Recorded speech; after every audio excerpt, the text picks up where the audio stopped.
Bonsoir à toutes. Donc on va terminer le chapitre 8 aujourd'hui, si Dieu veut. Chapitre 8, terminaison. Non, Bézant Hachem, des bonnes nouvelles, il faut schéma pour tous les malades, Chayalim, Chatoufim. Bézant Hachem, des bonnes nouvelles, si Dieu veut. Donc on a qu'à d'être venu. On termine donc le 8e chapitre. Le 8e chapitre du Tanya se termine un petit peu avec des mots qui sont assez forts, assez prenants, troublants. On va parler des punitions.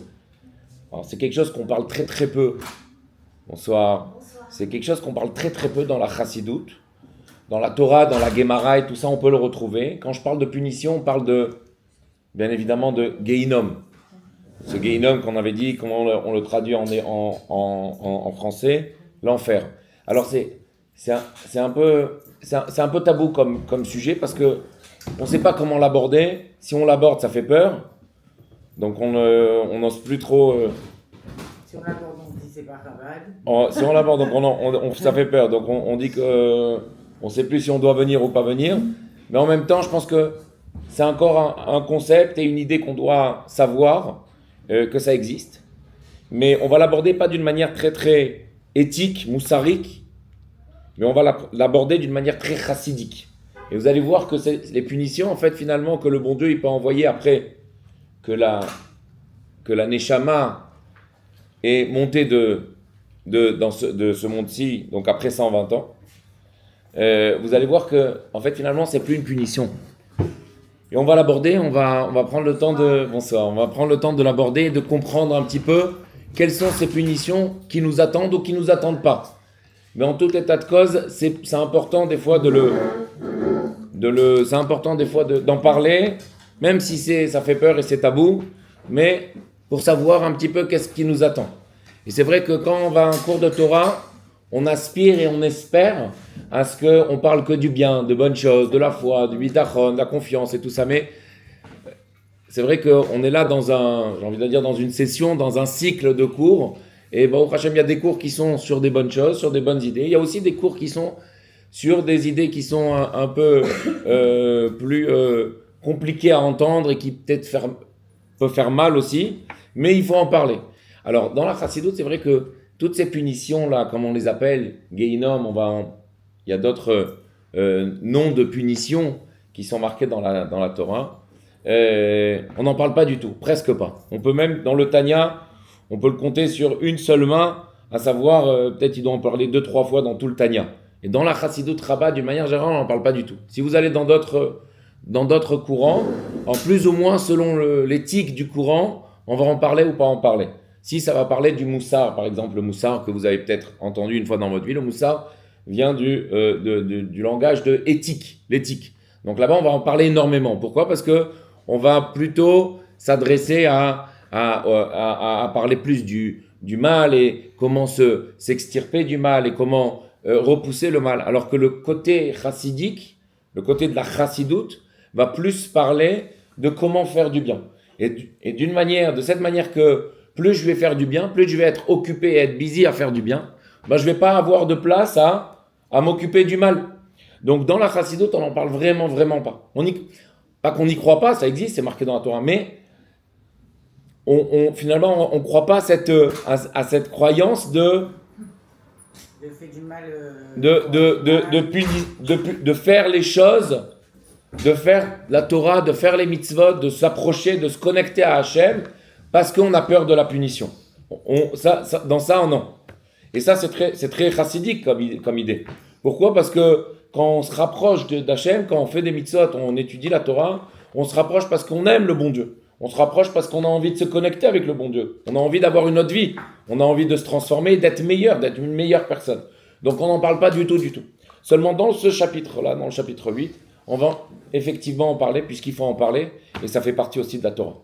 Mais vous allez voir qu'on va tourner un petit peu le cours d'une manière que ça sera plus appelé des punitions, mais ça sera appelé des sanctions. Et ça a toute une autre connotation, on va en parler. Maintenant, pour introduire le cours de ce soir, je voudrais faire une introduction par rapport à notre vie. Pas forcément, on va rebondir sur ces punitions-là, sur ce Gehinom-là qu'on parle, ce Gehinam. Donc, il y a un autre mot, si Chibuta Kever, on va en parler, Kafakela. Tous ces mots-là, si on comprend l'hébreu, ça fait un peu peur. Mais on va voir, on va l'aborder d'une manière très pédagogique. Mais en introduction, je voudrais parler une autre chose. Vous savez, dans une autre génération, nos aïeux, nos ancêtres, il y avait énormément cette idée d'assembler et d'avoir avec l'éducation de comment éduquer les enfants, cette idée aussi de frapper l'enfant. Oui, c'était complètement commun que dans une classe, il y a, je vous parle de ça, 70 ans, 60 ans, même 50 ans, il y avait cette fameux bâton, mais règle. La règle, elle était, il y a 20 ans, en 2000. Bon, à Toulouse, il n'y avait pas, peut-être à Paris, mais. Ah oui, à Paris, Ok. il y avait un prof qui le faisait. Voilà. Ok, bon, moi je remonte à 50 ans en tout cas. Je remonte en Algérie, au Maroc, peut-être en France aussi. Mais c'était officiel. Il y avait une règle, elle était posée sur le mur et ça faisait partie de l'éducation de l'enfant. C'est-à-dire dans le sens où le gosse, il se comportait pas bien. Une des étapes du process de comment réparer l'enfant, c'était de le frapper. Et chez les parents, c'était le martinet. Chez les parents, c'était le martinet. Moi, j'ai pas connu la règle, j'ai connu le martinet. Chez les parents, c'était le martinet. Je pense chez les parents juifs, peut-être c'était plus pour dire on l'a à la maison, mais on va pas l'utiliser. Non, ça faisait déjà juste de le voir, ça faisait peur. Non, faut pas dire ça, c'est enregistré. La savate, la ceinture. Hein? Oh là là, ça c'est bon. Arrêtez-vous, je vais pas dormir ce soir. Mais Kitsour, c'est vrai effectivement que jadis, il y avait cette idée que dans le process d'éduquer un enfant et de le remettre entre guillemets sur le droit chemin, il y avait cette idée de frapper. La correction, exactement. Non. Aujourd'hui, ça se fait plus. Aujourd'hui, c'est même c'est passible de. C'est pour ça qu'ils sont pas.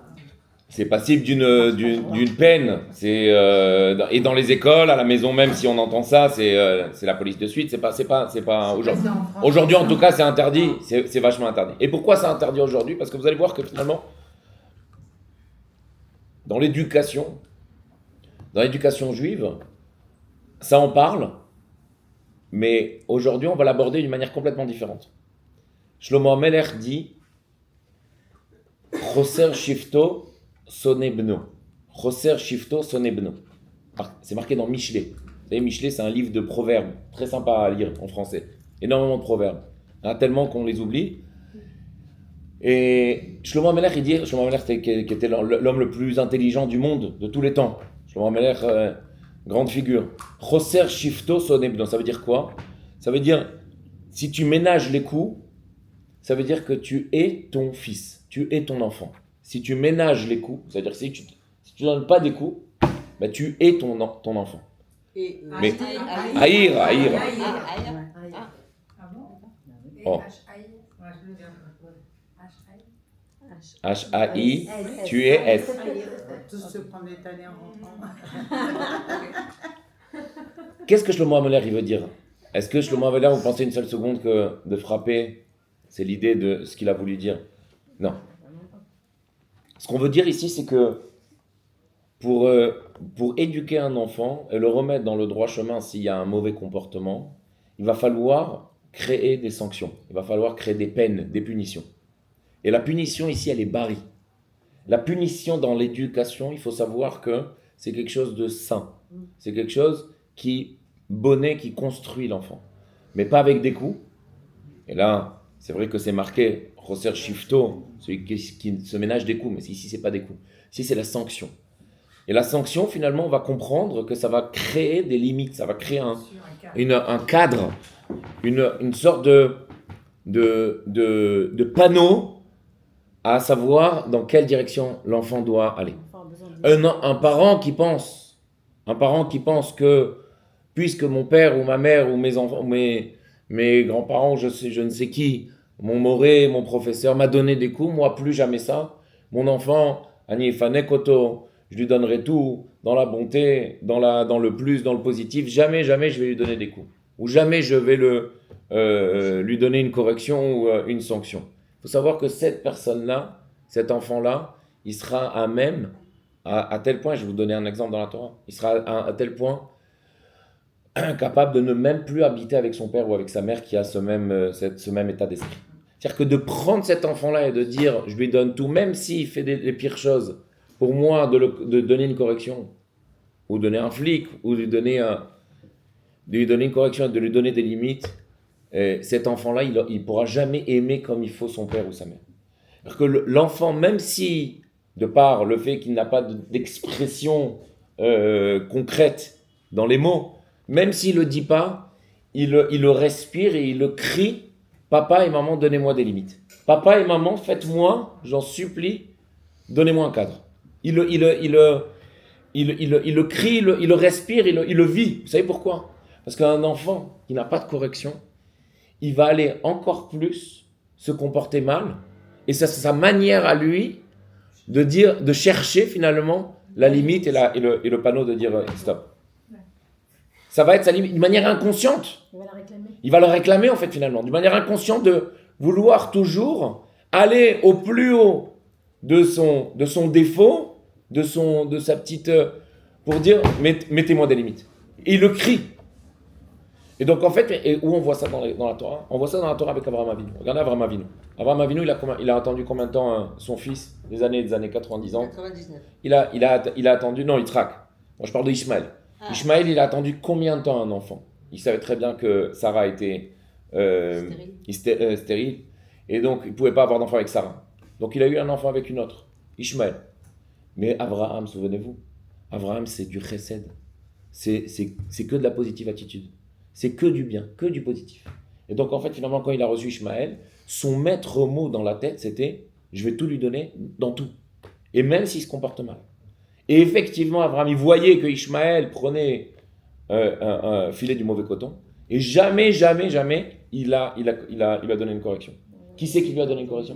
Bravo. Ça, Abraham en aucun cas il voulait sortir Ishmaël de la maison. Pourquoi? Parce que c'est son premier, son unique. Après il a eu Yitzhak avec Sarah certes. Mais même quand Yitzhak était là, en aucun cas de sortir Ishmaël. On sait très bien qu'Abraham, il n'était pas fou à tel point de ne pas savoir que Ishmaël ne se comportait pas bien. Jusqu'à que Sarah arrive et lui dit, allô. Jusqu'à que Sarah arrive et lui dit, cet enfant-là, il est mauvais pour notre fils à nous, pour Yitzhak.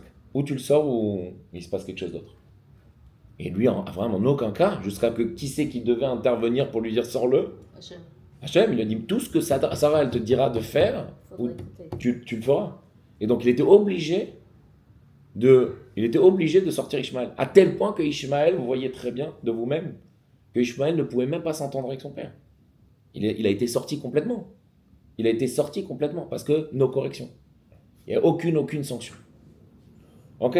Ça, c'est extraordinaire dans la Torah. Et Sarah, qui était la mère du peuple juif, qui avait et le pour et le contre, qui n'était pas que dans le chesed, pas full chesed, qui était vraiment dans la correction parce qu'elle savait qu'un fils, il fallait le protéger, il fallait lui mettre des limites et un cadre. Et donc quand elle a vu que Ishmaël était d'une mauvaise influence pour Yitzhak, elle a sorti de la maison. Et la question en fait finalement c'est comment on doit donner une correction. Comment on doit donner des sanctions à nos enfants. Et vous allez le voir à travers ce chapitre-là, comment Akadosh Baruch Hu, comment le bon Dieu, il opère avec nous. Il opère avec nous, alors c'est vrai que ça va s'appeler avec des noms qui sont très très durs à entendre, mais vous allez voir que en fait finalement c'est plus une punition, ça va être une sanction.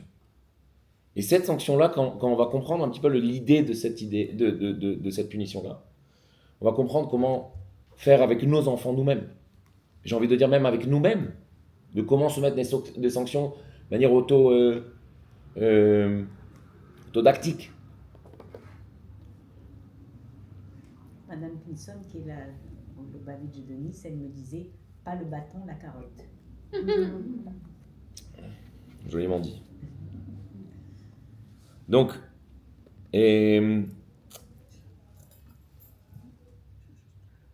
faut comprendre déjà l'origine, d'où est marqué ces sanctions-là, ce Gehinam là, dans la Torah. C'est important. La base, la source, d'où c'est marqué, d'où ça vient.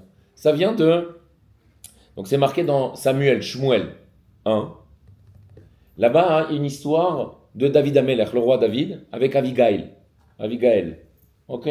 David Amelech qui fuit de Shaoul veut le tuer. David Amelech qui s'enfuit. Et il arrive chez Naval à Carmélie. Naval, c'est... En hébreu, il y a des mots qui ne sont pas très beaux à entendre. Ça vient de Naval. Des sortes des gros mots. C'est un prénom. Naval à Carmélie. Et donc David, qu'est-ce qu'il fait? Il arrive là-bas, donc il fuit Shaoul Amelech, il arrive là-bas, et avec tout un groupe, il travaille, David Amelech, il travaille chez Naval à Carmélie, le Carmélien. Et il travaille là-bas pendant un mois, et il attend sa paye. Et qu'est-ce qu'il fait? Il travaille là-bas, il attend sa paye, et Naval, bien évidemment, donc qui est un truand, ne paye pas ni David ni les autres. Et donc là, David Amelech, il décide de dire, tu me payes pas, on va faire quelque chose, quoi. On va sur l'enregistrement après. Et donc David Amelech, il dit que si tu me payes pas, on va s'occuper de toi. Et là, Abigail, elle dit quelque chose. Attention. Nous, on est des croyants. On est des croyants dans le sens où si tu donnes une correction, peut-être que tu vas pas avoir ton argent. Mais nous, on sait très bien qu'après cette vie-là, il y a une autre vie. Et elle lui dit qu'après cette vie-là, le bon Dieu, il donne une récompense, mais il donne aussi une punition à ceux qui se sont comportés mal. Et elle emploie le mot kafakela, donc qui vient d'une punition de l'enfer. Et donc elle lui dit, calme-toi. Si tu n'as pas payé, t'inquiète pas, il y a un bon Dieu qui regarde tout et qui voit tout. Et cette personne-là, ce Naval-là à Carmélie, il prendra, t'inquiète pas. Si c'est pas toi, il y a un juge dans le monde. Et il regarde tout, il voit tout, il s'occupe de tout. Et elle a tellement parlé au cœur de David Amelech que David Amelech, il n'a rien entrepris par rapport contre Naval. Et dans la Torah, la première fois où on voit donc le mot Gehinam, Kafakela, Chibut HaKever, tous ces noms-là d'enfer, c'est dans Shmuel. Ok? Et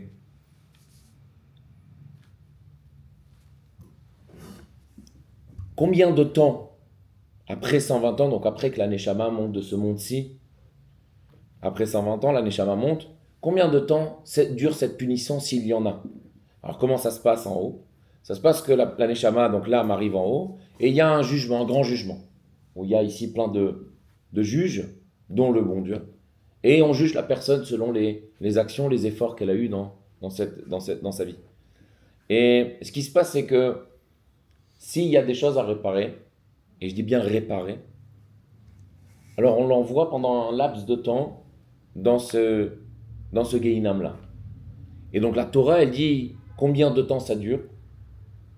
Dans la Mishnah dit que cette période-là de réparation, donc de punition, ça dure maximum 12 mois. 12 mois. Selon les fautes, au maximum 12 mois. Selon les fautes de la personne, selon s'il n'a pas passé le cap et qu'il ne peut pas aller directement au Gan Eden, au jardin d'Éden. Le paradis, comme on dit en français. Et donc pendant cette période-là, on nettoie la Neshama, on va nettoyer la Neshama, pour que quand elle va rentrer au Gan Eden, dans le jardin d'Éden, elle soit complètement pure et propre. Pourquoi? Parce que cette Neshama-là, si elle doit rentrer au Gan Eden, elle rentre, de manière générale, Baruch Hashem, elle ne peut pas rentrer d'une manière sale. Elle ne peut pas rentrer avec encore des taches sur elle, encore des fautes sur elle. Très important à savoir ce genre de choses, parce qu'on ne sait pas exactement qu'est-ce qui se passe. Alors, on prend le temps d'expliquer. Et donc, en fait, après ce jugement, donc si elle doit rentrer pendant 1 mois, 2 mois, 3 mois, 4 mois, eh ben, ce qui va se passer, c'est que on va lui faire, selon ce qu'elle a besoin, on va lui faire une réparation exactement de la Neshama. Et ça peut durer jusqu'à 12 mois. Après cela, elle rentre au Gan Eden. Il n'y a aucune manière, aucune idée, aucun but à Hachem de laisser une personne dans cet endroit-là qui est morbide, de laisser cette personne-là à tout jamais. Ça n'existe pas. À part des gens, s'il y a des gens qui ont engendré d'autres personnes à faire du mal et se rebeller contre Hachem pendant des générations. Ok? C'est-à-dire qui ont ici une sorte de gourou, et en fait finalement à chaque fois, de par via lui, son influence qu'il a eue auparavant, ces personnes-là se rebellent contre le bon Dieu. Lui, il en a aussi pour son compte. Donc sur ces personnes-là, il y a ce genre de choses-là. Mais d'une manière générale, c'est 12 mois. Et vous allez voir une histoire qui fait peur, mais aussi qui rassure. On raconte dans le Midrash que Rabbi Akiva se promenait. Rabbi Akiva, il se promène et il voit quelqu'un. Vous savez que Rabbi Akiva, il a commencé à étudier la Torah à l'âge de 40 ans. Avant 40 ans, il ne savait rien du tout. Sa femme Rachel lui a dit, mais va étudier la Torah. Et il lui a dit, moi j'ai un cœur de pierre. Jusqu'à qu'il a vu donc la petite goutte qui tombait, jusqu'à que cette goutte-là, depuis bien longtemps qu'elle tombait, elle a fait une crevasse dans une pierre. Et là, Rabbi Akiva, qui était donc lui un berger, Rabbi Akiva dit, si l'eau arrive à faire une crevasse dans une pierre, alors mon cœur de pierre, moi, peut devenir aussi, peut avoir une crevasse et peut faire rentrer de la Torah. Et à 40 ans, il a commencé à étudier la Torah. Bref, pourquoi je vous dis ça? Parce qu'à 40 ans, il n'est pas resté à une personne qui lisait que le phonétique ou qui allait le Shabbat à la shul. C'est pas ça du tout. Rabbi Akiva, il est arrivé à des niveaux où finalement, quand il voulait, il allait en haut, quand il voulait, il descendait en bas dans ce monti, il faisait ce qu'il voulait. Le bon Dieu, il avait une entière confiance en ce ministre de Torah qui s'appelait Rabbi Akiva, il faisait ce qu'il voulait. Dans cette histoire-là, Rabbi Akiva, il rencontre une personne. Et cette personne-là, il la voit comme ça, aller tous les jours, aller revenir. Go and back, qui revient, aller, et il court. Et il n'arrive pas à attraper cette personne, il lui dit, mais qu'est-ce que tu fais, pourquoi tu cours tellement? Et il prend comme ça des roseaux, des bouts de bois. Midrash raconte. Et il prend des bouts de bois et il dit, il lui dit, non, je ne peux pas m'arrêter parce que si je m'arrête, je vais recevoir encore plus de punitions. Akiva, il devient fou. Un jour, il arrive à l'attraper et il lui dit, mais arrête-toi 3 secondes, explique-moi s'il te plaît. Il dit, je prends le bois tous les jours, je suis obligé d'aller le plus vite possible parce que je prends le bois tous les jours, parce que c'est avec ce bois-là qu'on me brûle dans le Gehinnom. Rabbi Akiva, il a eu tellement ça, il a dit, mais comment t'as eu ça? Qu'est-ce que t'as fait pour avoir ce Gehinnom-là? Alors il lui a dit, moi, quand j'étais ici dans le monde, mon rôle était comme le Masach Nassa, comme les impôts, mon rôle était de prendre les impôts, mais malheureusement, je prenais tellement goût à ça que je prenais énormément d'argent des pauvres, et je faisais plaisir aux riches. Et je ne le faisais pas d'une manière très yachar, très... On aurait fait le contraire, je ne l'ai pas fait d'une manière très droite, mais j'ai un peu profité de ça. Et ça, pendant des années. Et je reçois... Tu ne peux pas savoir ma douleur que j'ai tous les jours. Donc vous imaginez bien que cette personne-là, c'est une âme. Rabbi Akiva, il est en train de parler à un bonhomme qui est une âme, qui est une neshama qui est déjà en haut après 120 ans. Je ne sais pas s'il a duré 120 ans, mais en tout état de cause, il dit, mais ok, tu as fait des fautes, mais comment moi je peux t'aider à un petit peu épargner ta faute? Il lui dit, on m'a dit en haut que si mon fils, il dit Kaddish pour moi, écoutez bien, c'est tellement important. S'il dit Kaddish pour moi, et qu'il dit Amen et Baruch Shemo, pendant 1 an, ça peut m'enlever ma punition. Il dit, mais il est où ton fils? Il dit, mon fils, il sait même pas lire, c'est un renégat, sa mère pire que lui. Et je peux rien faire, je sais même pas où il est. Je ne sais même pas où il est. Et pour l'instant, je suis en train de payer ma peine. Et Rabbi Akiva, qu'est-ce qu'il fait? Il prend sur lui de trouver ce fils-là. Ça l'a touché, cette histoire. Il prend sur lui de trouver ce fils-là et de lui enseigner le Kaddish, qu'il dise le Kaddish pour son père. Il a trouvé ce fils-là après maintes et maintes recherches et il lui enseigne le Kaddish. Et voilà que ce fils-là, donc il raconte toute cette histoire, s'il vous plaît. Et voici donc que cet enfant-là, ce fils-là, il dit le Kaddish pour son père. Et Rabbi Akiva, il dit sur le Kaddish, donc il devient un peu plus pieux. Et voilà que il a raccourci la punition de son père dans les cieux. Et ça, c'est une histoire. Pourquoi je vous raconte cette histoire? Déjà, l'importance du Kaddish, parce que des fois, on ne sait pas exactement. On le fait un petit peu. Allez-nous, quand il y a quelqu'un qui part, on le fait un petit peu de manière. Parce qu'il faut le faire, ou on prend quelqu'un, ou on n'a pas le temps, on n'a pas ci, on a nos occupations et tout ça. Mais à combien les enfants, tellement l'importance que les enfants ils disent le Kaddish, on le voit de cette histoire-là.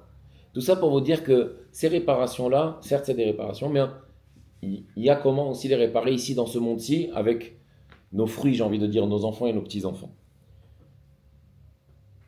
Et ça nous emmène au point que l'Admorazaken il vient traiter ici dans la fin du dernier chapitre, du chapitre 8. Il vient dire enfin finalement que ce Gehinam, c'est pas une punition, c'est une sanction. Pourquoi? Parce que le bon Dieu, il a créé le juif, mais il a créé le juif pas en âme ici, mais en corps. Ce corps-là, il est opaque à la divinité, à la spiritualité. Le corps veut profiter, veut avoir des plaisirs, et l'âme veut étudier, veut faire les mitzvot et se connecter avec HaKadosh Baruch Hu. Dans ce monde-ci, le bon Dieu, bien évidemment, il veut qu'on soit parfait, qu'on soit meilleur. Si on n'y arrive pas, ou si on y arrive, ou si on arrive moins, on doit revenir quand on revient en haut. Cette âme-là, le bon Dieu, il veut la faire rentrer au trône céleste à côté de lui, mais d'une manière la plus belle possible, la plus propre possible. Et pour la faire rentrer de la manière la plus propre possible, le bon Dieu dit finalement que cette âme-là, elle est obligée de subir une correction, une réparation.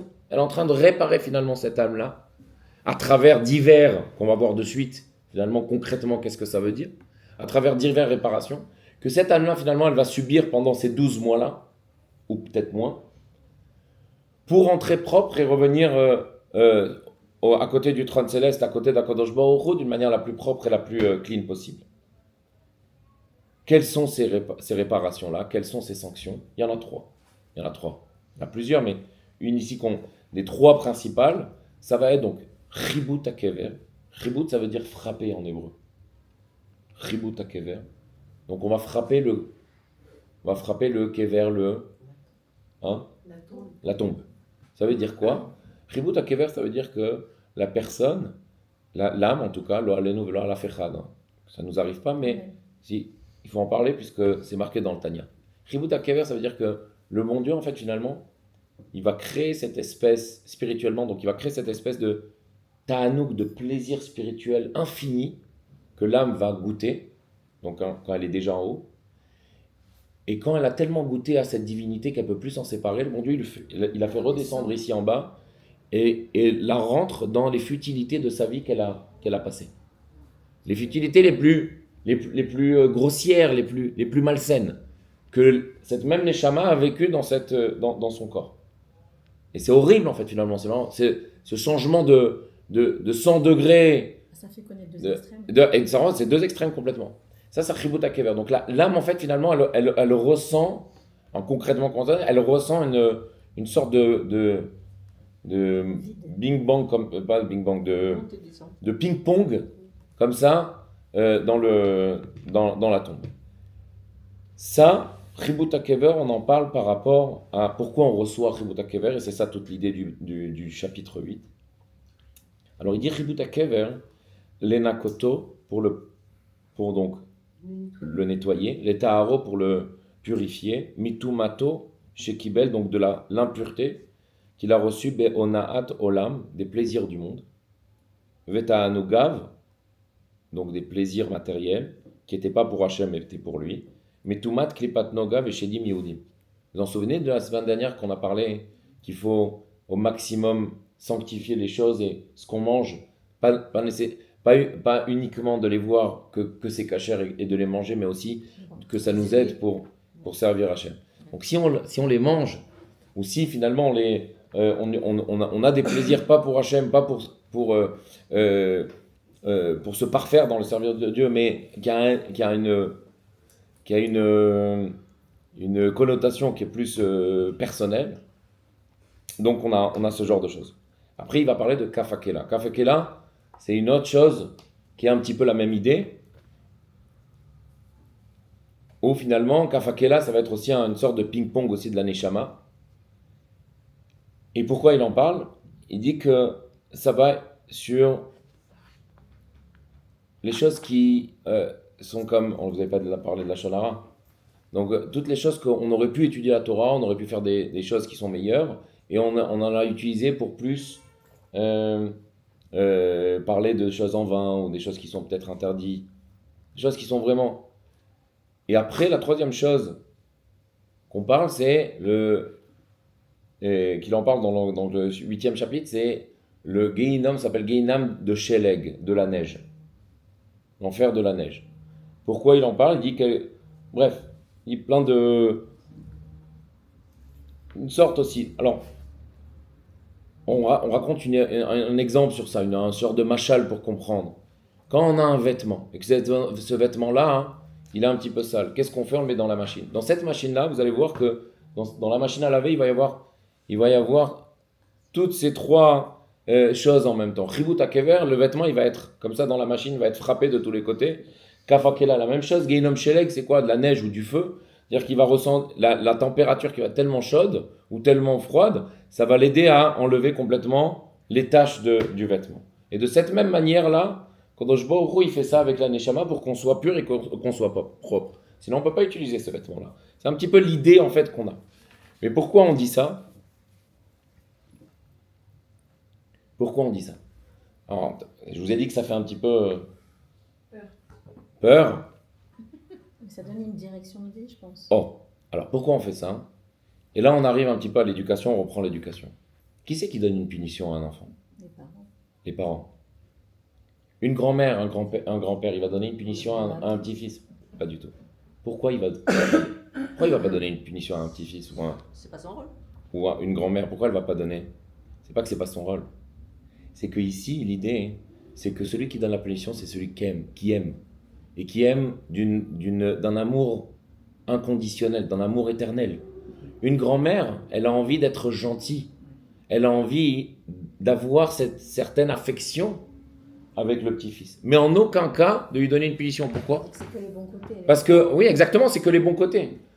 C'est pas son rôle, comme vous avez dit, c'est pas son rôle ici, parce que l'amour ici, il est moindre que l'amour des parents qu'ils ont pour leur fils. Puisque les parents, ils aiment tellement leur fils, ben, c'est à eux, à leur rôle, à eux, de donner une correction, de donner une sanction pour que l'enfant grandisse dans une éducation qui soit saine. Mais la grand-mère ou le grand-père, ou même peut-être la doda, la tante, c'est pas son rôle du tout, parce que l'amour que la tante a ou la grand-mère a est d'aucune mesure par rapport à l'amour que des parents peuvent avoir pour un fils, pour un enfant. Et donc, en fait, finalement, on comprend que la correction, la punition ici, ça ne peut se faire que que des parents à un enfant. Et c'est exactement ce qu'on est en train de voir ici. Akadosh Baruch Hu, en fait, finalement, quand il nous met dans ce monde-ci, alors on a l'impression que, vous savez, il y a ce genre de réponse qu'on s'est fait un petit peu de nous-mêmes, de dire, oh, ça va, il pardonne. Certes, c'est évident que le bon Dieu pardonne. Mais la correction ici, elle n'est pas pour nous donner une sanction ou pour nous donner une punition, pour nous donner le Gehinnom. La sanction ici, elle est pour nous dire... Pour éviter. Pour éviter, exactement. C'est-à-dire qu'on n'est pas en train de parler de la punition, de la sanction ici après 120 ans. On parle ici de ça, hein, parce que pendant ces 120 ans, qu'est-ce qu'on est en train de faire en sachant tous ces concepts-là de sanctions qui va se passer après? C'est exactement ça, en fait. Finalement, quand l'enfant, il voit ce martinet ou cette, entre guillemets, ça le freine déjà. Ça le freine. Il sait déjà exactement que si il se comporte pas bien, il va avoir une correction, il va avoir une sanction. Le juif, c'est la même chose. Le bon Dieu, il a créé ce genre de choses-là, ce nettoyage, cette réparation, pour nous dire, be careful, attention. T'es pas obligé de passer par là. C'est juste pour te dire que le monde, c'est pas tout beau, tout rose. La Torah et les mitzvot, c'est pas tout beau, tout rose. C'est pas quand t'as envie, tu fais, quand t'as pas envie, tu fais pas. Ça serait trop. Imaginez-vous votre fils ou votre enfant vous dire, quand j'ai envie, je t'écoute, quand j'ai pas envie, je t'écoute pas. Pourquoi le bon Dieu, il serait prêt à accepter ça si nous, on n'est pas prêt à accepter ça de nos enfants? Quand j'ai envie, je te parle. Quand j'ai pas envie, je te parle pas. Quand j'ai envie, je te regarde. Quand j'ai pas envie, je te regarde pas. Quand j'ai envie, je viens. Quand j'ai pas envie, je viens pas. Ben, chez le bon Dieu, c'est la même chose. Pourquoi chez nous, on l'accepterait parce que c'est logique dans notre tête? Chez le bon Dieu, la même chose. Mais ces punitions, c'est pas pour lui dire, ouais, on va le frapper, on va l'attendre au coin de la rue, on va lui donner toutes ces choses-là qu'on vient d'en parler précédemment. C'est cette idée, en fait, finalement, cette correction, elle vient nous donner des panneaux pour nous dire exactement quel est le chemin à prendre, à utiliser pour aller dans un chemin sûr et dans un chemin qu'on est sûr d'arriver au but. C'est exactement ça, en fait, finalement. Parce que c'est vrai de dire, oh, de toute façon, le bon Dieu, il pardonne. Ça nous donne une bonne conscience, mais une mauvaise confiance. Une bonne conscience parce que sur le moment, on se dit, on va le faire, ce qu'on doit faire. Mais après, finalement, une mauvaise conscience parce qu'on dit, mais pourquoi je l'ai fait? On s'en veut, on a des rancœurs. Et toutes ces choses-là, en fait, finalement, le bon Dieu, c'est un papa qui vient nous dire, j'ai pas envie de te le faire, mais du fait qu'on est dans un monde où il y a du bien et aussi du mal, il y a derrière aussi cette idée de correction. Il y a des gens aussi, vous savez, il y a des gens qui ont ça existe. Je ne sais pas maintenant après dans ce qui va se passer, mais en tout cas, il y a des gens qui ont une connexion qui est très très très très forte avec Hachem, qu'au moment même où ils font la faute, ils reçoivent un petit clin d'œil d'Hachem, une sorte de rappel il y a des gens qui voient pas ça, mais il y a des gens qui le voient directement. Ils sont très très connectés, ou c'est un srutavot, un mérite des ancêtres, des parents, des grands-parents qui étaient, je sais pas, des tzadikim, des rabbins, des grands rabbins. Et ils ont de suite comme ça se dire, là je suis pas sur le bon chemin. Là le bon Dieu il m'a donné un avertissement pour... En fait finalement c'est comme un père et une mère. C'est-à-dire quand le fils se comporte mal, l'idée c'est pas de lui donner parce qu'on a envie de se venger. Et je voudrais faire une parenthèse, c'est très important puisque des mamans ici ou des grandes mamans. L'idée de la sanction ici, l'idée de la punition, elle est en aucun cas pour nous soulager. Il ne faut pas du tout, c'est une interdiction d'associer la punition à un soulagement ou à une vengeance. Parce que de ce mauvais comportement de l'enfant, alors nous aussi on a été affectés de ça. Par exemple, l'enfant il a fait quelque chose à la choule, quelque chose de très grave. Et on parle bien évidemment, on ne parle pas que d'enfants, on va parler aussi des parents. Ah, t'as vu cette éducation, t'as vu ci, t'as vu ça. Il a fait quelque chose à l'école. On a été affecté de ça. On doit lui donner une punition. Mais quelque part, des fois, on a cette marchava, cette pensée un petit peu étrangère de dire, je vais lui donner parce que même moi, j'en ai pris dans la patate. Et c'est un petit peu la punition ici. J'ai envie de lui donner une correction parce que je l'aime, parce que j'ai envie qu'il revienne sur le chemin, parce que j'ai envie de le réparer et de lui dire finalement qu'il revienne à ce bon comportement-là. C'est difficile de savoir comment punir. Oh, on en vient direct. J'ai envie de le ramener finalement. J'ai envie de le ramener. Écoutez bien. Un enfant, il a un potentiel. Une personne, elle a un potentiel. Quand elle reçoit une correction, on a envie finalement de ramener cet enfant-là à son potentiel unique que lui, il a. Il a un potentiel qui est bon. Il a un potentiel qui est positif, qui peut emmener énormément de choses. Chaque enfant, il a sa pierre à l'édifice, que chaque enfant a ce que les autres n'ont pas. En lui donnant une correction, on lui fait, en donnant la bonne correction, on en vient de suite.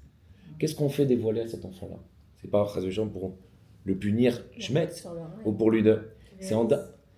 C'est pour en fait lui dévoiler ces choses-là qui sont positives chez lui et qui doit là-bas œuvrer et s'investir plus dans le bon que dans le mauvais. Développer ce qu'il y a de bon, plus dans le bon que dans le mauvais. En fait, la correction, elle vient dire, mon fils, ma fille, ça t'appartient pas, c'est pas toi ça. Ça, ce que tu viens de faire, c'est pas toi. Ça, c'est ton âme animale, ça, c'est ton mal. Mais ton âme divine, toi, comment toi, t'es une âme divine, toi, t'es une partie d'Hachem. Cette partie d'Hachem-là, c'est que du bien, c'est que du bon. Et cette correction-là, elle œuvre uniquement que pour ça. Et chas v'shalom de penser qu'on va donner une correction à cet enfant, n'importe quel âge que l'enfant peut avoir. En aucun cas penser qu'on va lui donner une correction parce qu'il a besoin d'une correction, pour le nom de la correction. Et ça en vient... Pour le remettre les idées en place. Ok. Non? Ouais, ça touche à ce qu'on a dit, exactement. À partir d'un certain âge, c'est pour le remettre les idées en place. Si tu prends les petits, je veux bien que... Même petit et grand, ça dépend, mais il faut énormément de pédagogie. Il faut énormément de pédagogie. C'est pour ça que j'ai envie de vous dire que peut-être que étudier ce genre de choses, étudier même à travers des livres, à travers des stages, des sessions, des cours, étudier en fait finalement cette pédagogie de comment développer et dévoiler le bien chez un enfant, parce qu'il en a du bien, il a que du bien. Et s'il se comporte mal, c'est peut-être qu'il veut des limites, ou c'est peut-être qu'il a vu quelque chose, mais c'est pas de lui, c'est qu'il a été influencé par quelque chose d'autre.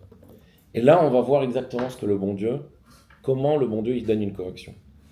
Le bon Dieu, il donne une correction dans le monde, pas pour donner une correction, pour le nom de la correction. Ce qui s'appelle mesure pour mesure. Mida keneged mida, écoutez bien, magnifique.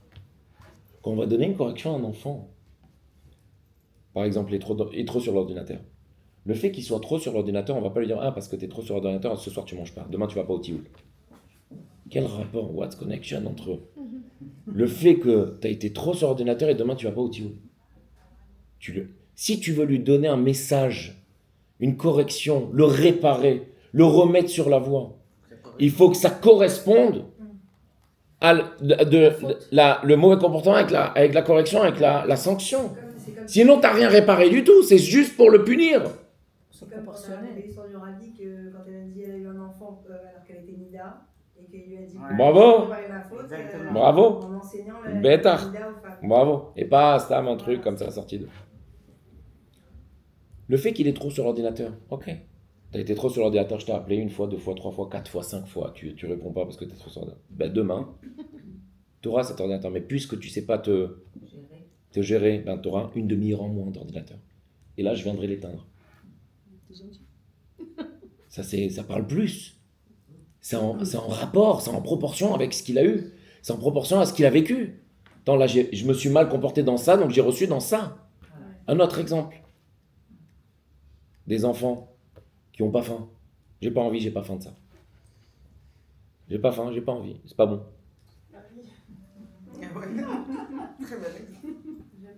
J'aime pas ça.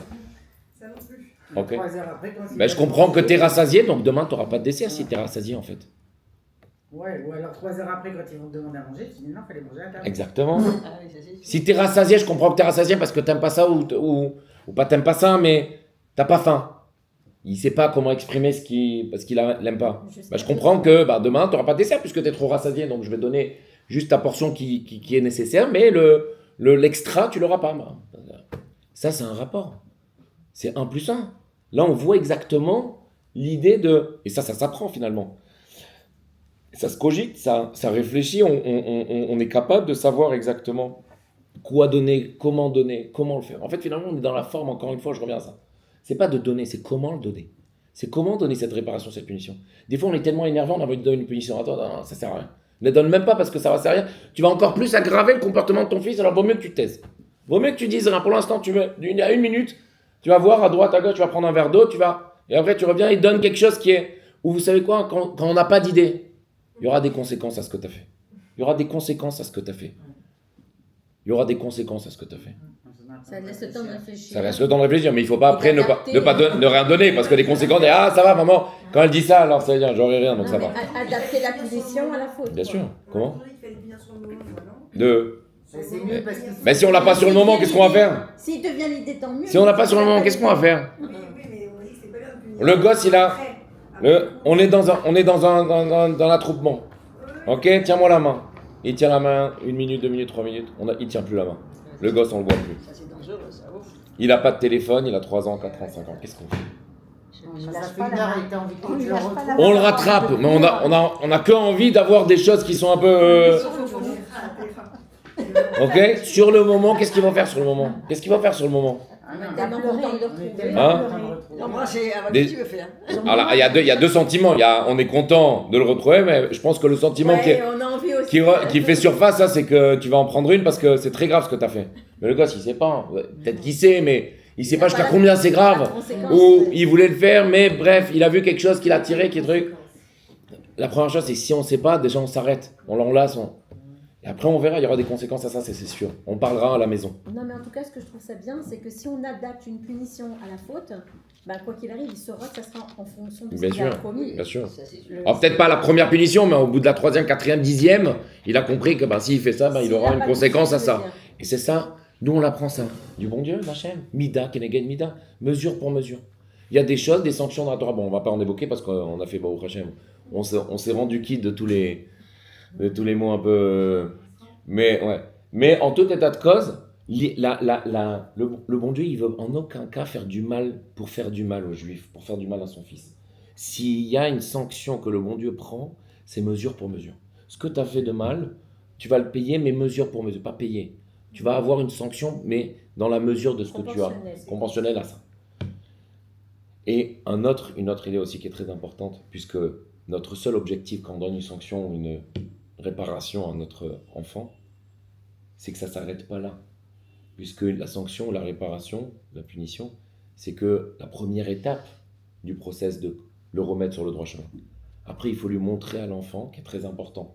Alors, même si on n'a pas l'esprit, parce que c'est la première fois, c'est nouveau, peut-être que vous l'avez entendu, mais c'est que après cette sanction-là, de prendre son fils et de l'enlacer très fort. Et de lui dire, je t'aime quand même. C'est parce que je t'aime, justement. Bien sûr, exactement. C'est que derrière, je t'ai donné cette sanction-là parce que je t'aime et que je veux te donner des limites.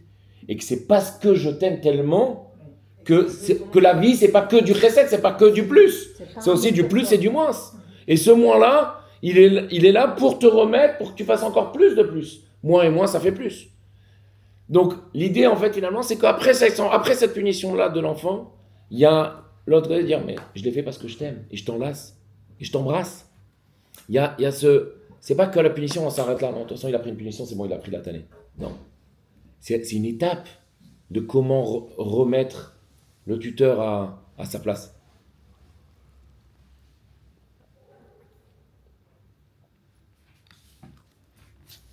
Donc,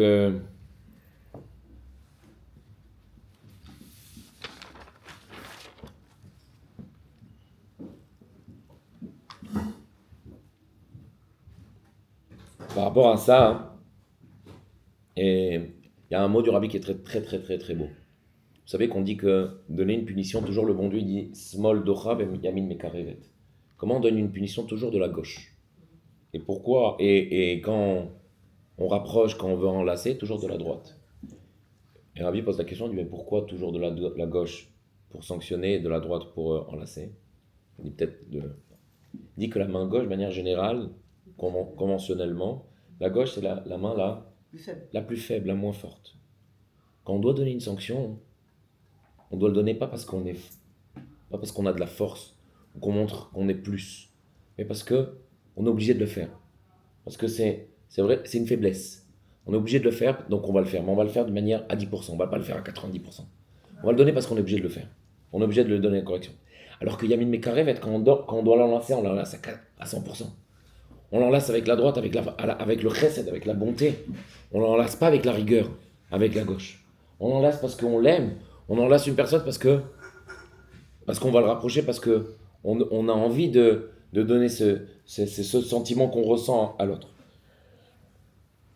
Donc tout ça pour dire que, en fait, finalement, on termine ce 8e chapitre-là, dire qu'il y a des choses que même si ça ne nous semble pas que des choses qui sont graves dans la Torah. Il y a des choses qui sont graves dans la Torah. Il y a des choses qui sont moins graves dans la Torah. Dans ces choses qui sont moins graves, le bon Dieu veut nous dire dans le 8e chapitre, l'Admor Zaken, que le bon Dieu il veut nous dire en fait finalement que ne crois pas que ces moments-là, ou ces paroles-là, ou ces choses qui sont un petit peu futiles, où tu crois finalement que ça appartient pas à la Torah, ça appartient pas au judaïsme, ça appartient pas au bon Dieu. Donc j'ai le droit, je me permets. Vous savez, je vous ramène au cours de la semaine dernière des choses en fait finalement où on est dans la zone grise. On ne sait pas exactement ce qu'il faut faire, ce qu'il ne faut pas faire, encore on est juif là-bas. Même dans ces choses-là, le bon Dieu, il a envie que là-bas aussi, tu aies une tenue de conduite. Que tu sais exactement où aller, où te diriger. Il y a des choses que tu dois dire, des choses que tu ne peux pas dire. Et il y a des sanctions là aussi dans ça. C'est évident que dans les fautes les plus graves, il y a des sanctions. Mais même dans ces choses-là, les choses qui sont les plus, apparemment, a priori, un peu naturelles, de parler de choses et d'autres, de ci, de ça. Il y a comment aussi parler. Il y a comment aussi se comporter. Il y a comment manger, comment marcher, comment... vous savez, une personne, les tzadikim, juste à des choses qui sont tellement banales de la vie, on voit que c'est un tzaddik, on voit que c'est une personne qui est très très précieuse, qui est très très spirituelle, qui est très puissante. À des choses, comment manger, comment il dormait, comment il parlait, comment il regardait, il baissait les yeux, comment il...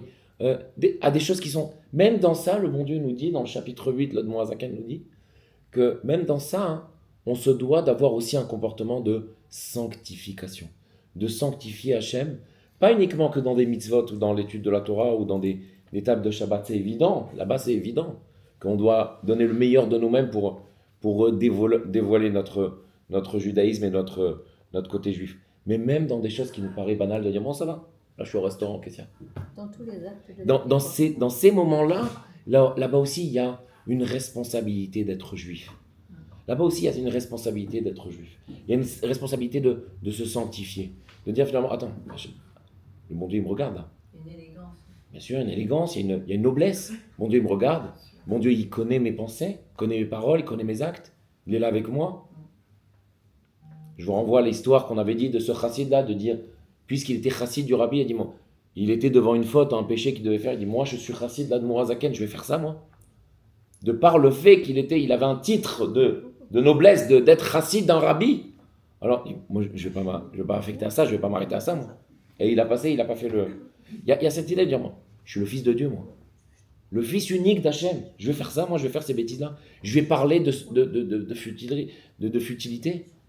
Il y a de vivre, en fait, finalement, le Hachem, de vivre à Kadosh Baruch Hu, même dans cette zone grise, dans des moments où, finalement, on n'est pas dans les mitzvot, on n'est pas à la choule, on n'est pas dans une prière, on n'est pas dans... Mais il y a aussi, comme vous avez dit très bien, l'élégance d'être mensch, d'avoir cette élégance de dire... d'être juif. Et c'est comme ça qu'il termine, en fait, finalement, le Pérek 8. Et il dit quelque chose de très important, le Moazaken. Il va parler là-bas de...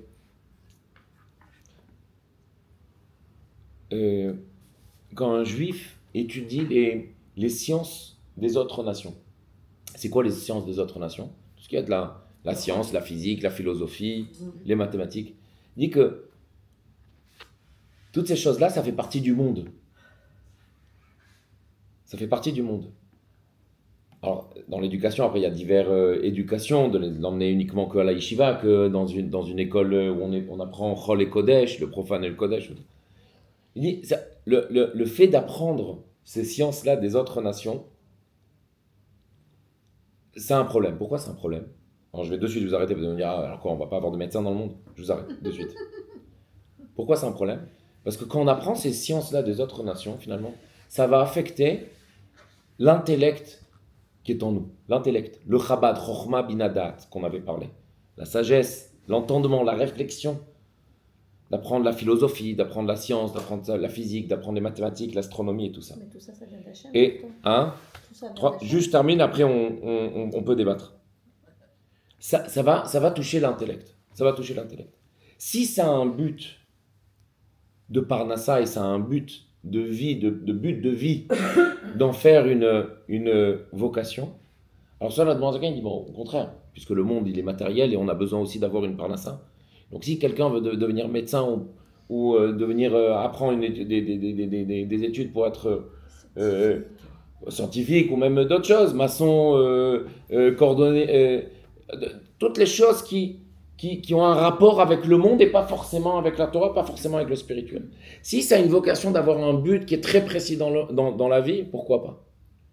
Mais d'apprendre stam, et il y a plus forte raison des choses qui peuvent nous faire penser à, pire que futile, à des choses exactement, à de la picorsoute, c'est-à-dire des choses qui sont contre la Torah, juste pour apprendre, juste pour savoir, parce qu'il faut avoir de la culture générale. Il dit ça, c'est encore plus grave que ce qu'on a dit tout à l'heure. Pourquoi ? Parce que ça affecte particulièrement l'intellect. Et quand ça affecte particulièrement l'intellect, de cet intellect-là va naître aussi des sentiments qu'on avait dit la dernière fois. De l'intellect naît des sentiments. Plus on va comprendre, plus on va ressentir des choses.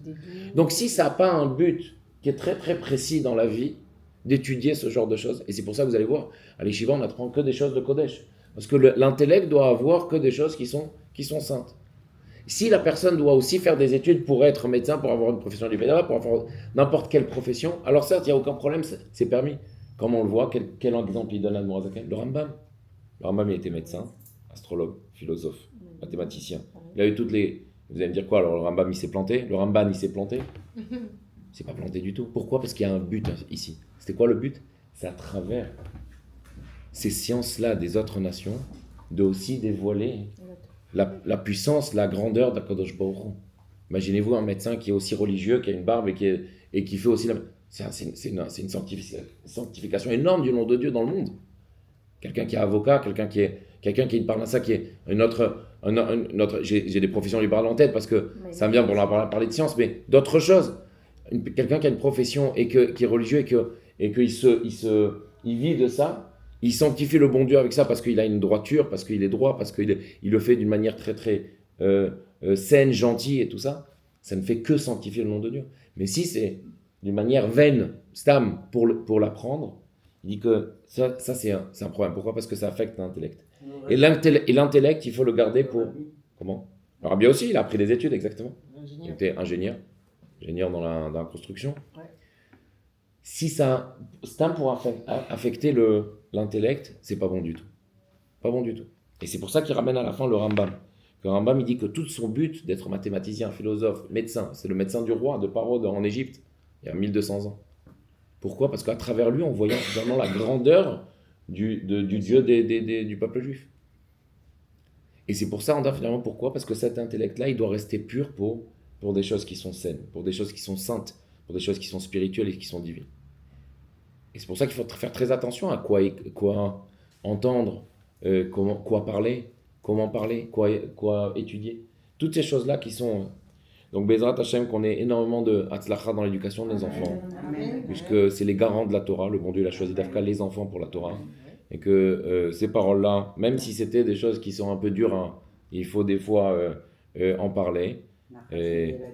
C'était très dur pour moi parce que je ne savais pas exactement comment aborder ce cours-là, oui. Des fois, on est un petit peu réticent à comment aborder ça. Et c'est vrai que parallèlement avec l'éducation, de savoir que le bon Dieu, il nous aime et c'est pour ça qu'il nous donne des corrections des fois. Alors ça, peut-être qu'elles font mal, peut-être qu'elles sont... Mais le fait qu'on est parents, le fait qu'on sache aussi de cette même manière, mesure pour mesure, de savoir comment donner une correction et de remettre les enfants dans le droit chemin, c'est aussi une bracha. Donc voilà, kol hakavod.